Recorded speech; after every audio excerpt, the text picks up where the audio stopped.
लालची लखाड़ी की कहानी। सोनपुर गांव में रामलाल नाम का एक लखाड़ा रहता था। वो अपनी जीविका चलाने के लिए गांव के पास के ही जंगल से रोज लकड़ियां चुनता और उन्हें बेचकर कुछ पैसा कमा लेता था। इसी तरह उसका गुजारा चल रहा था। कुछ दिन के बाद रामलाल की शादी हो गई। उसकी पत्नी बड़ी ही खर्चीली थी, इसलिए अब उतनी लकड़ियों को बेचकर घर चलाना मुश्किल हो गया था। ऊपर से रामलाल की पत्नी कभी नए कपड़े खरीदने के लिए, कभी किसी दूसरे चीज़ के लिए रामलाल से बार बार पैसे मांगती थी। अगर पैसा ना मिले तो रूठ जाती थी। रामलाल अपनी पत्नी से बहुत ही प्यार करता था, इसलिए उसकी नाराज़गी वो बर्दाश्त नहीं कर पाता था। रामलाल ने ठान ली कि वो अब ज़्यादा लकड़ियाँ इकट्ठा करके ही बेचेगा, ताकि उसकी पत्नी को रोज रोज पैसे की कमी ना हो। पत्नी की इच्छा पूरी करने के लिए आज रामलाल घने जंगल तक चला गया और बहुत सारी लकड़ियाँ चुनकर बाजार में बेच दी। ज़्यादा लकड़ी के ज़्यादा पैसे मिले तो खुश होकर रामलाल ने सारा पैसा अपनी पत्नी को दे दी। अब रोज रामलाल ऐसा ही करने लगा। देखते ही देखते उसके मन में इतना लालच बढ़ गया कि उसने धीरे धीरे पेड़ काटना भी शुरू कर दिया। पेड़ कटने से और ज़्यादा लकड़ियाँ हो जाती थी और उससे अधिक दाम मिलने लगा। लकड़हारा हर हफ्ते एक पेड़ काटता और लकड़ियाँ बेचकर मिलने वाला पैसा से अपनी पत्नी की शौक पूरी करता। अब पैसा ज़्यादा आ रहा था तो घर भी अच्छे से चल रहा था।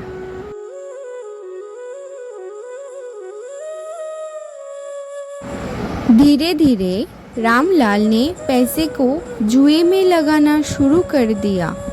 जुआ खेलने की लत ऐसी लगी कि रामलाल एक मोटा रकम हार गया। अब इस रकम को चुकाने के लिए रामलाल ने एक दो मोटा पेड़ काटने की फैसला की। जैसे ही रामलाल ने जंगल में जाकर अपनी कुल्हाड़ी को एक बड़े से पेड़ पर चलाने की कोशिश की तो ऊपर से पेड़ का टहनी ने हमला कर दिया। रामलाल चौंक गया। फिर उसी पेड़ की एक टहनी ने लपट लिया। रामलाल कुछ समझ नहीं पाया कि ये सब क्या हो रहा है। तभी पेड़ से आवाज़ आया, मूर्ख, तू अपने लालच के चक्कर में मुझे काट रहा है।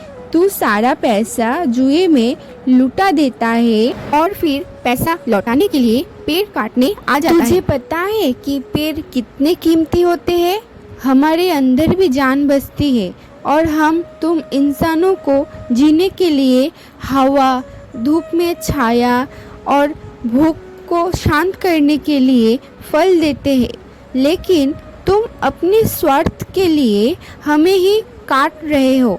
पेड़ ने कहा, तू रुक जा, मैं यही कुल्हाड़ी तेरे ऊपर चलाऊंगी।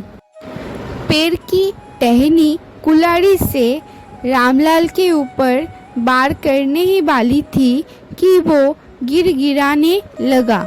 उसने माफ़ी मांगते हुए कहा, मुझसे गलती हुई है, लेकिन मुझे सुधराने का एक मौका दो। अगर आप मुझे मार दोगे तो मेरी पत्नी का क्या होगा? वो अकेली पड़ जाएगी। ये सब सुनकर पेड़ को रामलाल के ऊपर दया आ गया। उसने रामलाल को छोड़ दिया। छूटते ही रामलाल भागकर अपने घर गया और पैसे के लालच में ना आने का संकल्प लिया। लालच में आकर पर्यावरण के साथ खिलवाड़ नहीं करना चाहिए। हमें ऑक्सीजन पेड़ से ही मिलती है, इन्हें काटकर हम खुद अपने जीवन में संकट को ला रहे हैं। तो दोस्तों, आज के लिए इतना ही।